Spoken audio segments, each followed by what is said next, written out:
Nu jā, tad pirmais tas, ko es esmu sapratis, un tas, ko arī sapratu, kad, lai cik vienmēr saka gan mārketingā, gan pasniedzēja augstskolās, ka tirgus pētījums pamatos ir vajadzīgs, lai mēs ieiet starptautiskā tirgu un tā tālāk.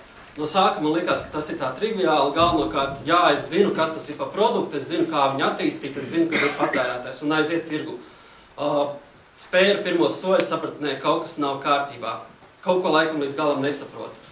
Nu, faktiski, ko es atzinu, kad, jā, ir vajadzīgs šie tirgus pētījumi, un tie pētījumi ir vairāk saprotami atkal, nevis no resursu viedokļa, kad mēs atdosim tirgus pētījumu kompānijai, veikt pētījumu par mūsu mērķu tirgu, bet pašam vienkārši. Internets ir plašs, googlējam iekšā, skatāmies, mēs zinām, kāda ir konkurenti, skatāmies, ko dara konkurenti, kādas aktivitātes izvērš konkurenti.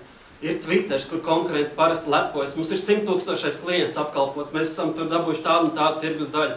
Tie ir tirgus dati, ko jūs varat secināt par tirgus plašumu, jūs varat secināt, cik aktīvs ir šis tirgus, kāda produkti tiek pieprasīti no konkurentu puses. Jūs varat izvērst šo stratēģiju, sekot konkurentiem, pēc tam viņus iekarot pārspēt viņa apjoms un tā tālāk. Es to darīju un es pamatos to arī sāku, kad vienkārši izpētīju, ko dara konkurenti, kas ir tā viņu niša, kāpēc viņi ir veiksimīgāki par citām kompānijām.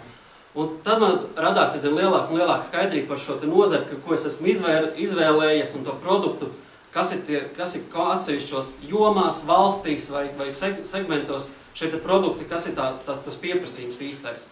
Jo nu, var, protams, tirgus pētījumu kompānijām uzticēt šo pētījumu veikt, samaksāt 5000, 10 000 lati par dažādu valstu pētījumiem, bet to pašu mēs varam paši saviem spēkiem arī veikt. Protams, var teikt, ka šis pētījums var būt tā iegūto datu patiesība vai datu plašums nebūs tik liels, bet tas ir kaut kāds iesākums.